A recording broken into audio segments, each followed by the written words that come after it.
Gary Williams here. Some friends of mine are making a difference in the community, and one of the ways they're doing that is helping to sponsor this podcast.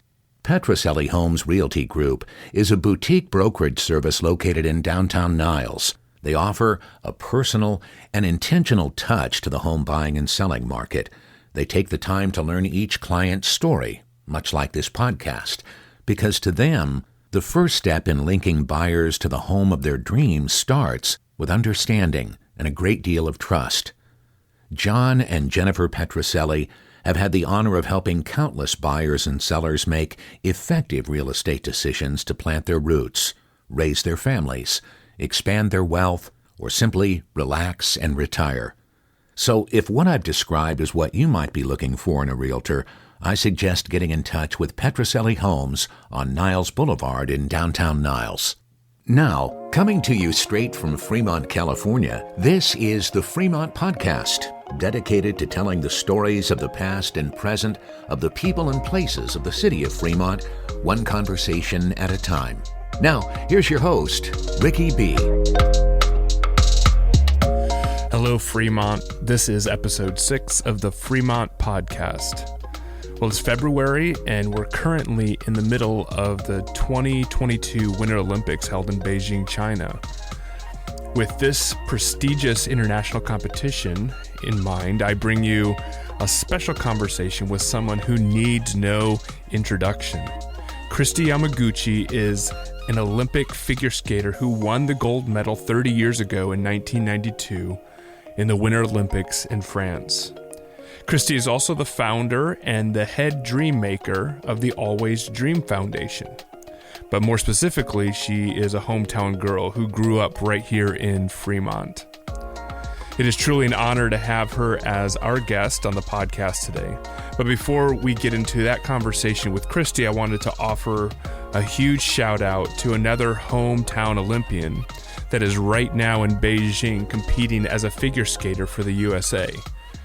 Well done, Karen Chen. We are so proud of you.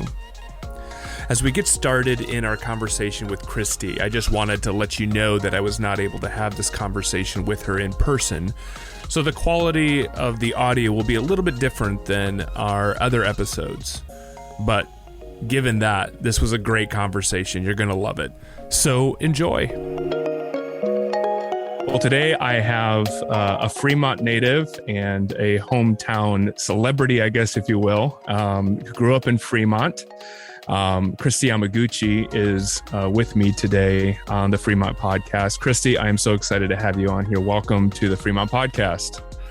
Thank you so much, Ricky. Great to be able to join you. So thanks for having me. Yeah, absolutely. You know, one of the things, I moved here a little over 7 years ago. And I remember taking my son to the park. He was like 1.5. And I remember taking him to the Always Dream, the park. We call it the Always Dream Park. And it's the park that your foundation gave to Fremont. And I just was so excited to be able to let him play at the park. And we actually live about a half a mile from it. So we go down there, walk down there and play all the time. So just really thrilled at the work you've done and the way you've contributed to the city here and to many, many other places around the U.S. So thank you for all of that. Oh, you're welcome. I'm glad you guys enjoy using it. Oh, absolutely. Absolutely. So I'm interested in hearing a little bit about your story. I've been here since 2014, but you grew up here.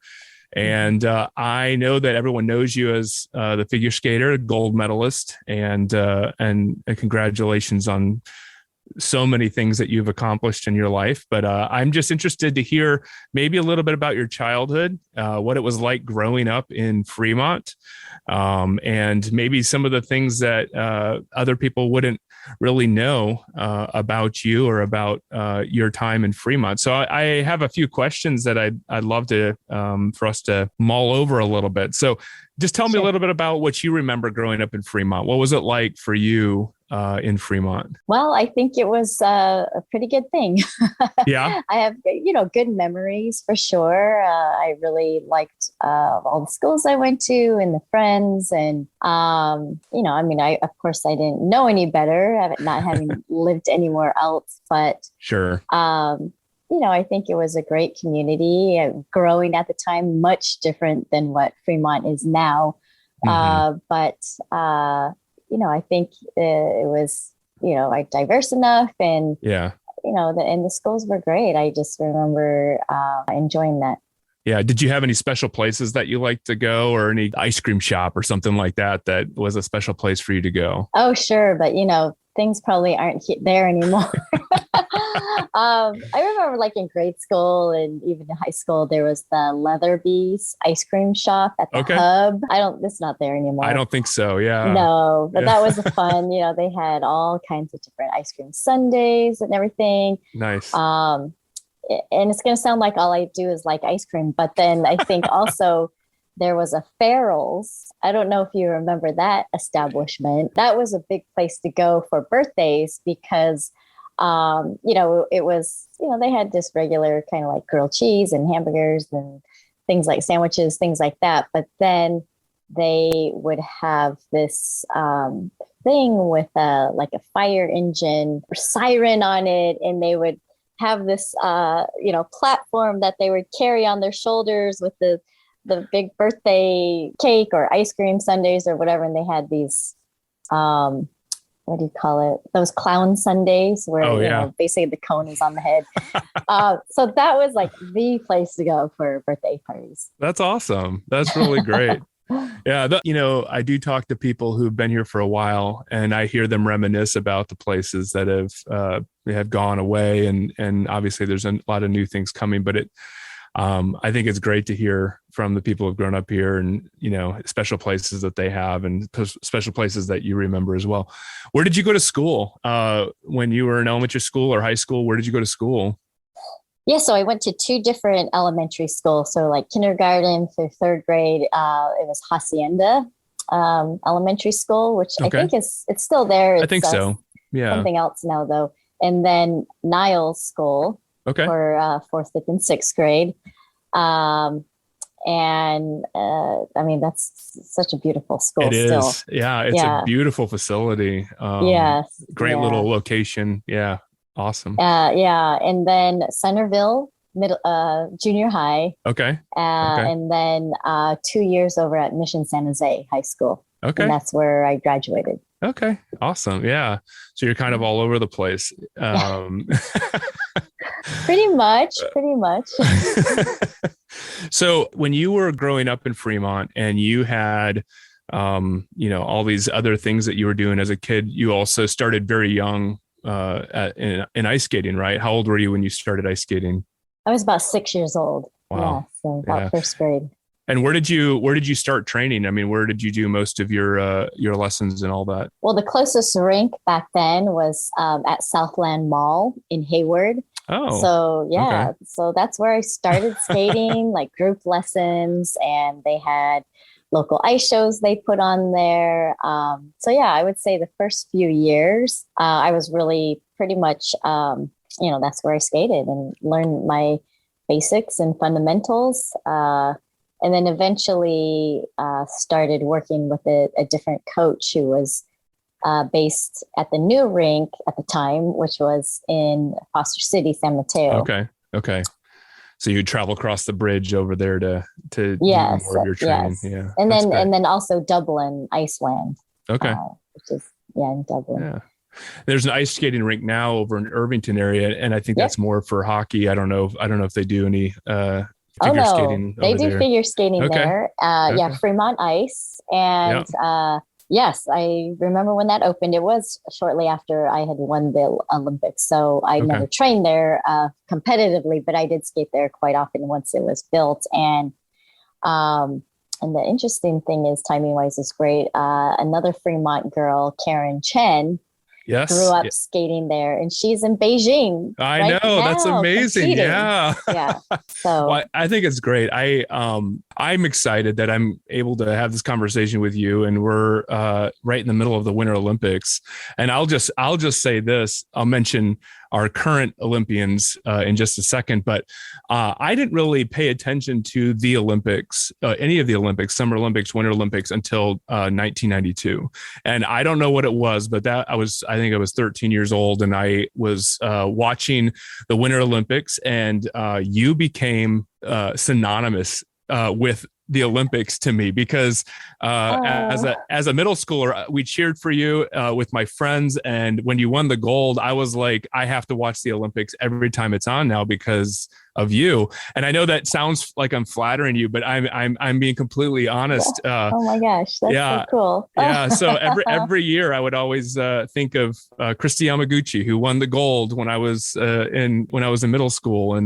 And so actually it's a huge, I'm just loving the fact that I can talk with you. And then that's one of the reasons I was so thrilled that my son was playing at the Always Dream Park when we moved here. It was because I had held you in such esteem as an Olympian. So that's really, really cool. Well, I'm very honored. Thank you. Yeah, absolutely. Well, so, and we have our Olympians there now. I mean, Nathan Chen just won the gold medal, and that was a phenomenal performance. And then Karen Chen won the silver with the Olympic team right now. What are your comments on that? Like when you're watching them, and I mean, here you are reflecting on your experience as an Olympian, and then you're watching it each time. Like what are you feeling? What are you thinking when you're watching the Olympics? I mean, there's definitely nostalgia that creeps in, right? Watching every Olympics, and that empathy and just totally connecting to what the athletes are going through at that moment. I mean, some obviously are much more pressure or whatever, it's different now because social media is just a whole nother animal. Right. But yeah, it's so exciting. And especially the Winter Games, it's always so great to see the new generation of skaters who are making their mark. And, Nathan is just beyond, like he really changed men's figure skating and what they're doing, what's expected. And he's just a game changer. I mean, he's like a Tiger Woods and Michael Jordan. Oh, yeah. It's just amazing. So happy for him to have captured the gold. And then, this year's team, there's just so many personal ties with Karen, with Alyssa Liu, who's from Richmond, California. Okay. And, poor Vincent Joe, who had to pull out of the Olympics because he tested positive, was from Palo Alto. So a lot of Bay Area ties on the figure skating team. And so it's nerve-wracking. Like I get so nervous for them. And, I'm going to be very anxious watching Alyssa and Karen compete. The individuals. Yeah. That's great. So I'm curious, what does it look like year to year? Like, do you have like an ongoing connection with a lot of the Olympians as they compete every 4 years, or are there times when you get together with them and you can kind of like, I don't know, mentor them, or what is the relationship like that you might have with other Olympians that go to the Olympics? Yeah, it's probably different every Olympic Games. But I mean, with Karen Chen we're both from Fremont, and have had that. I've known her since she was 12, and they've kind of mentored her through the years. And, it's kind of one of those things where, I'm just in her corner for sure all the way. And Alyssa too. I mean, all the American women, Mariah Bell as well. But it's great to be able to maybe pass on some words of wisdom. I mean, I don't mentor in a way where I'm like, technically trying to train them or, fix something. Sure. That's what their coaches are for. But, with Karen, it's really working on the mental side, on, how to handle pressure, how to prepare mentally for certain things. And, things like that, where she can just have a positive mindset as she's going in and really, dig into that confidence. It's, the confidence is easy to just disappear, right? When you're nervous and terrified.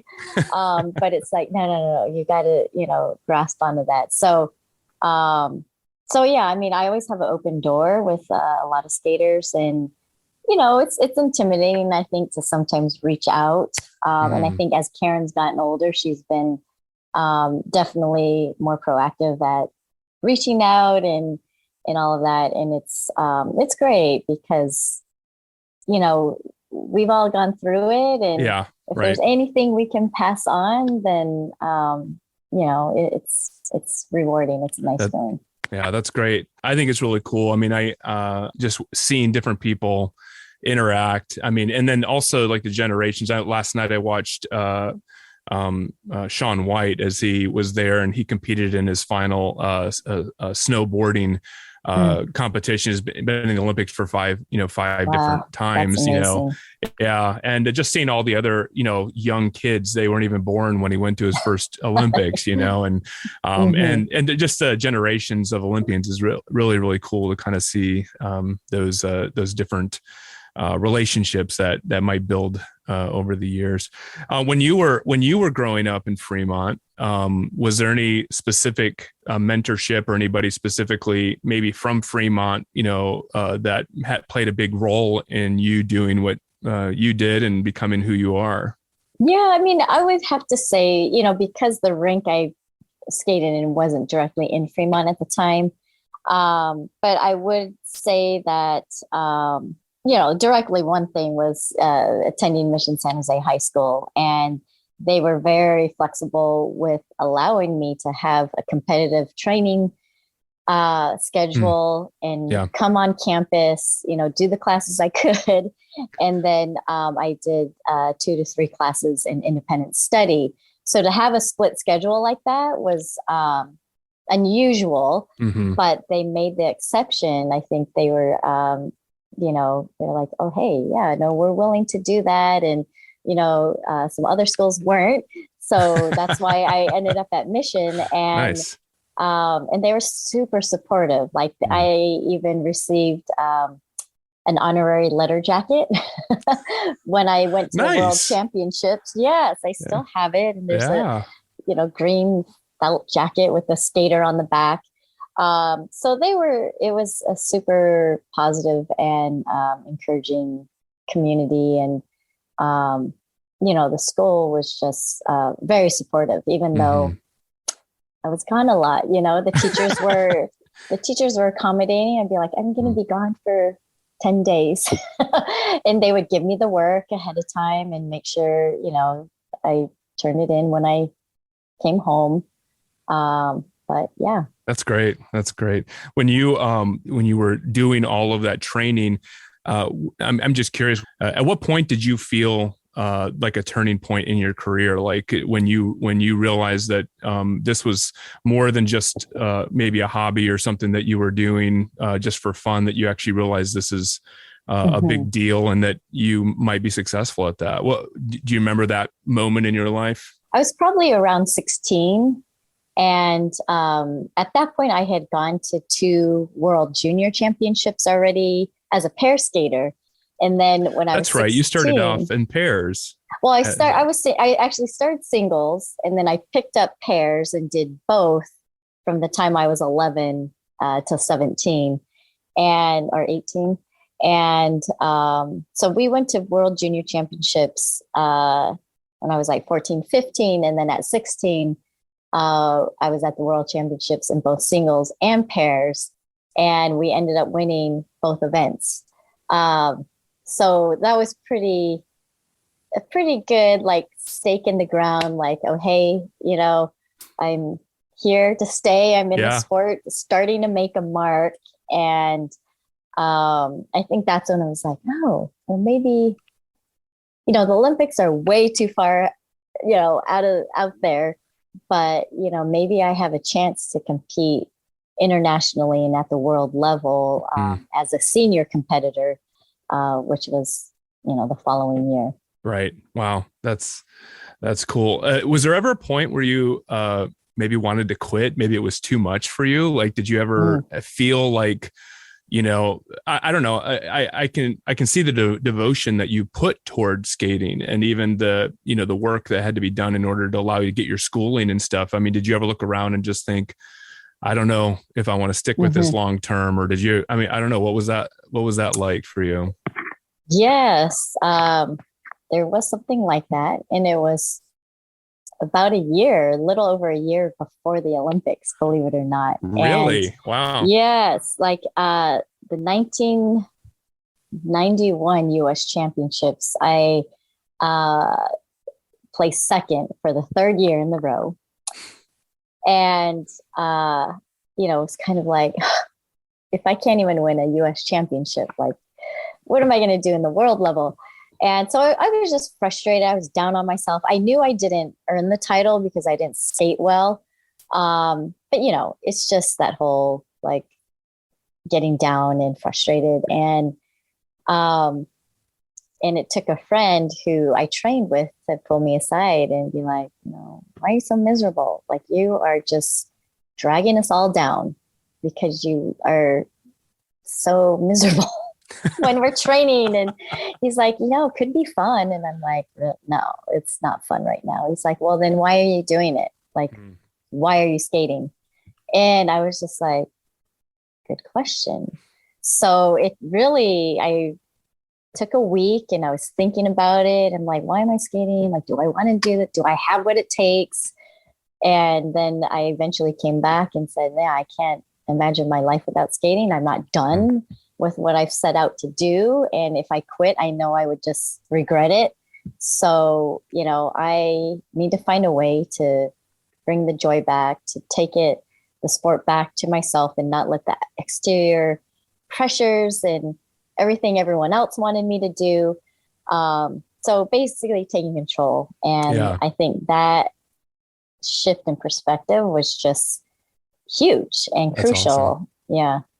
That's really cool. Yeah, I don't remember. The story is a little blurred in my mind. I was 13 years old, but I just remember, for some reason, I remember you being not considered, not necessarily you weren't a favorite in the Olympics, but I just remember you being in a somewhat of an underdog position to where the story as it unfolded and you became the gold medalist was a huge thing. I think it really carried the hearts of the fans as being like right there with you. And so I remember that specifically. So I can see that having won second, for the previous years, kind of going into it and saying, well, is she going to do anything here? And then you won the gold. I mean, that's a great great turn of events there. Kind of cool to hear that story as well. Yeah, it's just like, you can't give up sometimes. Like you don't realize how close you are to your dreams, right? 2020 hindsight, right? And it's just like, if you could find a way to dig deep and just persevere, then, who knows? Just get over that hump. So we've had a lot of other people, as you've already mentioned, even the Olympians now that have come from the Bay Area and even some from Fremont. I'm just curious, as maybe there's some parents or young kids that are listening to this, that they're involved in different skills or different disciplines. And as they're looking forward to their future, is there anything specifically that you can think of that would be noteworthy or something that would be encouraging to them moving forward? Like something that maybe you learned or that you reflect back on your experience that you would say, this was really important and I wish I would have known this, or I was glad somebody had told me this during that time. I mean, there were so many really important lessons learned along the way. I mean, I think early on, the best lesson I learned was a work ethic.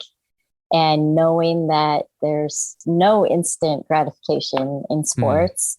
And it's good to know that in life too, because really we're in such a fast digital world right now. But, the things that are hard to get and worth working for are, it takes time. And, I think I learned early on that, if I want to win that competition 6 months from now, I got to put the work in now. Right. Like I can't just show up and think I'm going to win. And it's like, I got to know what my competitors are doing and, slowly put the time and the work and the effort in, and the reward is so much sweeter, right? That's great. In the 6 months. Yeah, that's great. I think that's such great advice because I think, especially in this day and age, I think we want everything really easy and really quickly.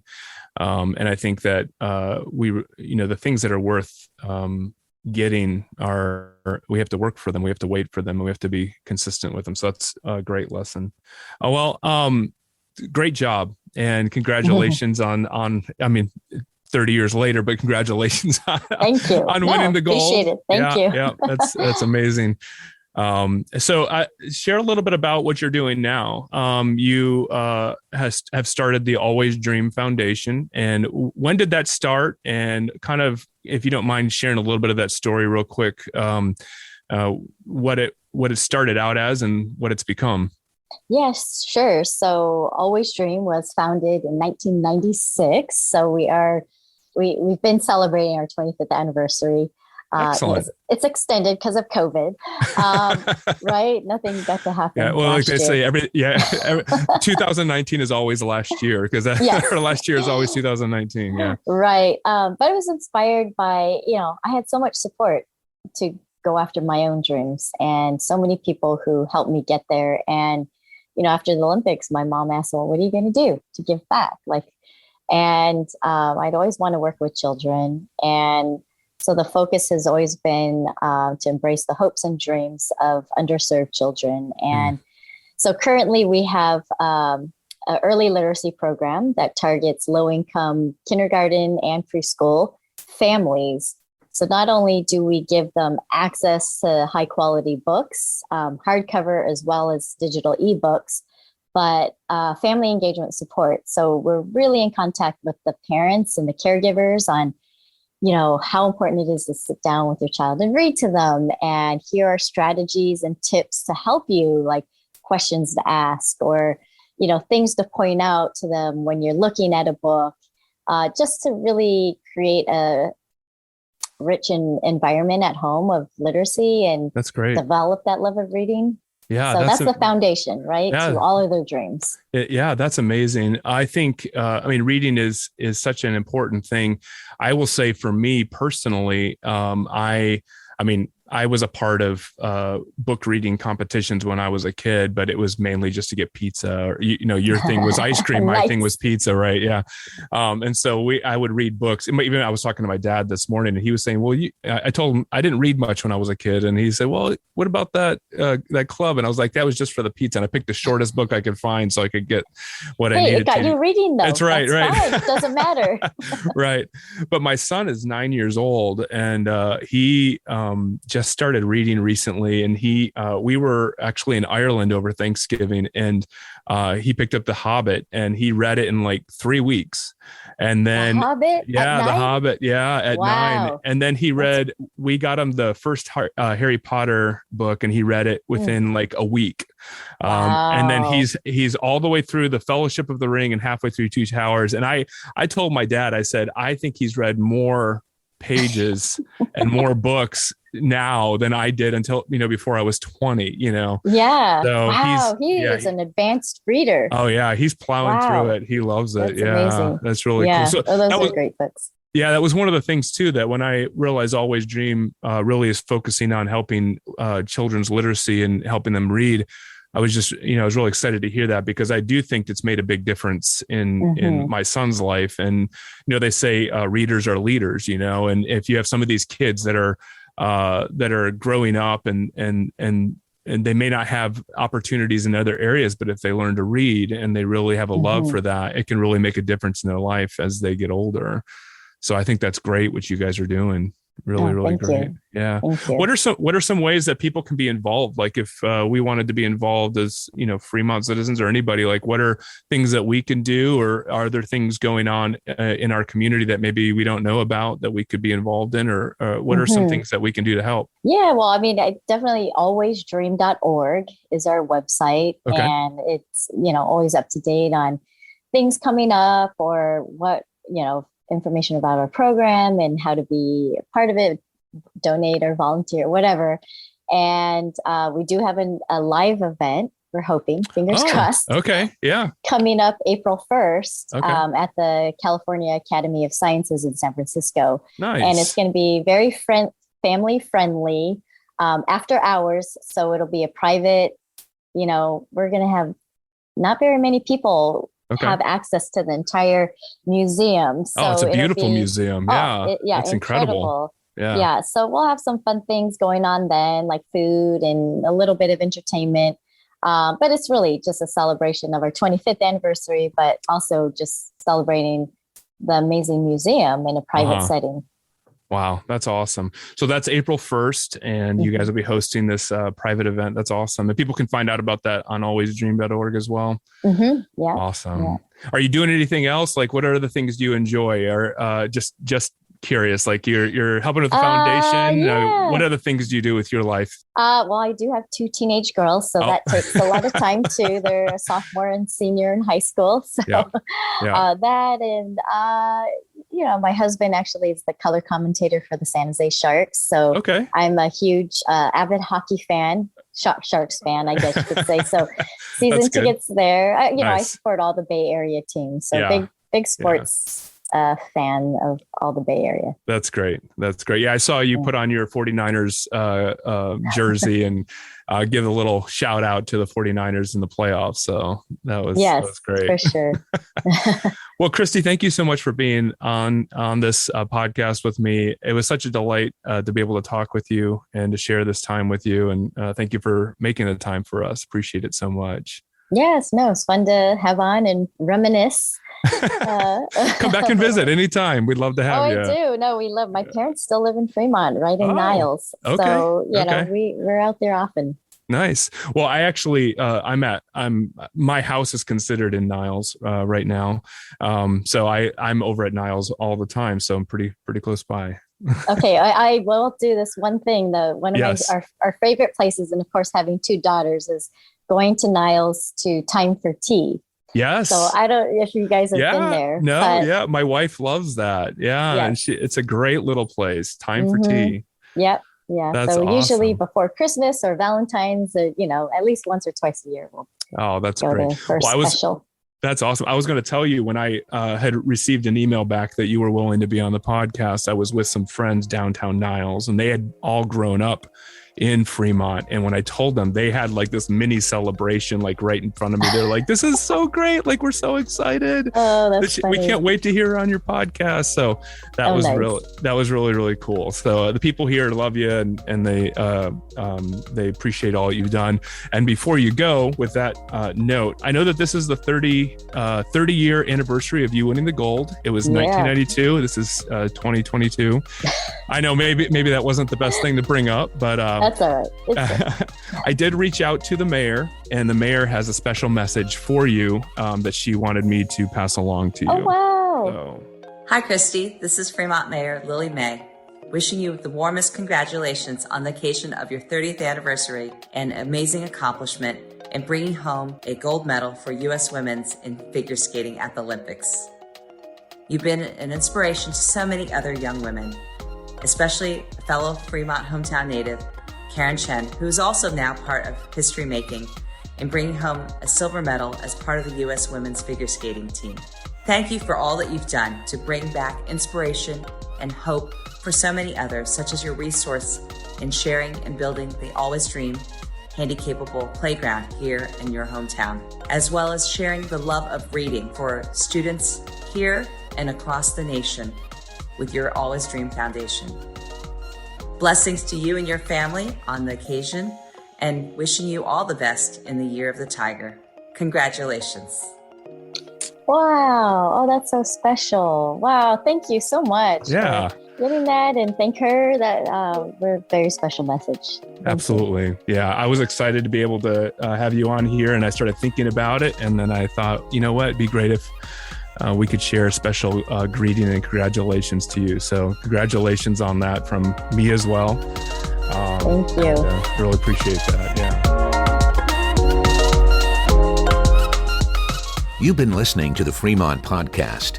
Be sure to subscribe wherever it is that you listen so you don't miss an episode. And if you're so inclined, leave a kind review so that others can find the podcast. To stay connected with us, you can find links to our social media and other content at thefremontpodcast.com. This episode was hosted, edited, and produced by Ricky B. Music provided through Soundstripe.com. I'm Gary Williams. Join us next week on the Fremont Podcast.